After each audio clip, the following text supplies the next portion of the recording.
Open this up. Charu Pragya of the BJP joins me on the broadcast this evening. Also joining me is Arshpreet Khadial of the Congress Party. Charu and Arshpreet, pleasure to have you both with us on the broadcast. Charu, let me begin with you. The accusation against the BJP, of course, is that the intimidatory tactics of the BJP have not really worked as far as the opposition unity is concerned. They seem to be really resolute in what their positioning is this time around.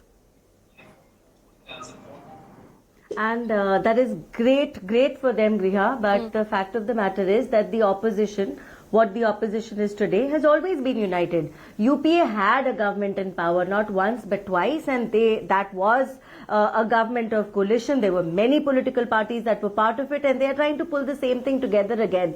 They did try it for 2019 elections as well. The fact is, not that they can come together for the meeting, but how long can they stay together? Are we already not hearing about these chinks in the armor of the so-called opposition unity? See, it's like a pack of cards. One gust of wind and all of it blows over and they are exposed for who they are. Today, these 26 parties have got 26 faces if they win to be the Prime Minister of this country. They cannot agree on anything except one thing, which is how to beat Narendra Modi. Now, that cannot be the plank on which you want to represent the people of India. Your acronym does not matter today. Even the acronym, in fact, is a page out of BJP's book. The first thing the party says is nation first, India first. Like, that's the plank on which BJP has always stood for. It stood by, and we've always been very vocal and very proud about it. So I think it just shows that the opposition has been rattled throughout. Even 26 parties coming together is not changing the essence of who they are, and it's unlikely to change. That's not going to happen. In any case, India is a thriving, brilliant democracy. I wish them all the best. May they continue with their meetings. But at the end of the day, today we have a report card to show. We have 10 years of UPA, which can be compared with 10 years of NDA. And this report card speaks for itself. It's this report card that the people of India will go by. It is the people of India who see that यहाँ नेता भी confused है, नीति इनके पास कोई है नहीं, निर्णय लेने वाला इनके पास कोई है नहीं. It's a situation which is like this Birbal की खिचड़ी जो पकनी शुरू तो हो गई है, but पकेगी नहीं कभी. So let's wait and watch. Elections are around the corner, but already we have Nitish ji who gets upset and who leaves the meeting. We already have comments coming from TMC. The party in Maharashtra, Sharad Pawar ji's party, is already a fragmented version of what it was. Today, Aam Aadmi Party and Congress want to be comfortable with each other, but we all know the reality of how that is shaping up. And like I said, it's going to unfold like a drama series, and I've got my eyes glued to television just like everyone else. Okay, so Arshpreet, your response to the accusation that Charu is making, considering she mentioned the 2019 alliance, what is different? What is so different this time in 2023 that the opposition uniting their forces? Because after all, it is a battle of perception.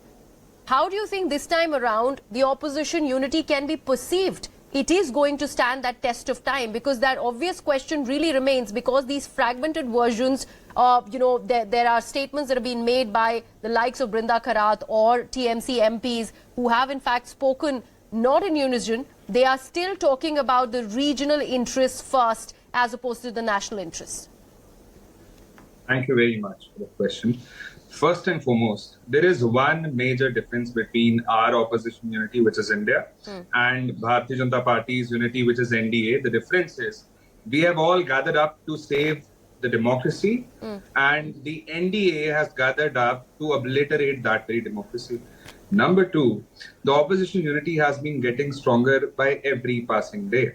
In Patna, Bihar, around 16 parties had gathered up, and in Bangalore, more than 26 parties have gathered up. Which means 10 more political parties have come to a meet, and 2 of them happen to be former BJP allies. There are parties breaking away from the faction of BJP and are joining hands with the opposition unity, because the fight here is to save our democracy that the Bharatiya Janata Party has been trying to do away with. Next is that the House of Cards that the Bharatiya Janata Party has, formed on the basis of lies and false promises has already started to break. They have lost Himachal, they have lost Karnataka, and now they're going to be losing 2024 elections as well. And if the credit goes to anyone for, the entire country is united against the BJP, all the political parties and the opposition are united against the BJP is the BJP itself and their dictatorial attitude. That is what has brought everybody together. And the Bharatiya Janata Party was, throwing these digs at us when the first meeting happened in Patna, Bihar, and they were like, you're having to do an alliance because you cannot win, and this is a sign of your weakness. If that is what your logic is, then why do you have an alliance of your own? Why don't you give up your own alliance? Why are you having to have a meet of the NDA? Either give up your double standards or you give up your alliance. Next is that the Bharatiya Janata Party has been tom-tomming. Oh, see, 30 plus political parties have come, to have a meeting with us. I want to ask from Charu, how many of them happen to be registered with the Election Commission of India? You'll be surprised to know. A very big number is not. Next is that an NDA leader spoke to print and he said this exercise was wholly and solely for optics. Number two, he said there was nothing serious that happened. No political strategy was drawn out. It was only done to praise the Prime Minister of India, Mr. Modi. And he said that the meeting ended with no roadmap at all whatsoever. And SAD Samyukt said it in the meeting itself that the NDA has a trust deficit with 6. Somebody said it, but let me tell you one thing. They have a trust deficit with all the communities. They have trust deficit with all the states and with the entire country in itself. And that's why they will be ousted. Can I come in? Yes, I'll give you last the time, word, please. May I have the last one? Yeah. Please. So the Bharatiya Janata Party, I want to ask them this one thing. You have been making tall claims. You have been making big promises. 2014 ke promises to deliver kar lo. 15 lakhs would be given. They have taken away our money. 2 crore jobs a year would be given. They have snatched away our jobs. We'll double farmers' income. They have decreased their income. We'll decrease the price of diesel, petrol, dal, dahi, doodh, paneer and whatnot. Everything has increased. Tomatoes have gone 150 plus. The ticket fare has gone so up. The value of rupee compared to dollar has gone down. And then they say it's not really the rupee, that's being weakened. It's the dollar that's being strengthened. So the Bharatiya Janata Party would be made accountable for all their wrongs, for all their lies, and for all their false promises that they've made and done in these 9 long years. So Charu, and they'll be ousted. once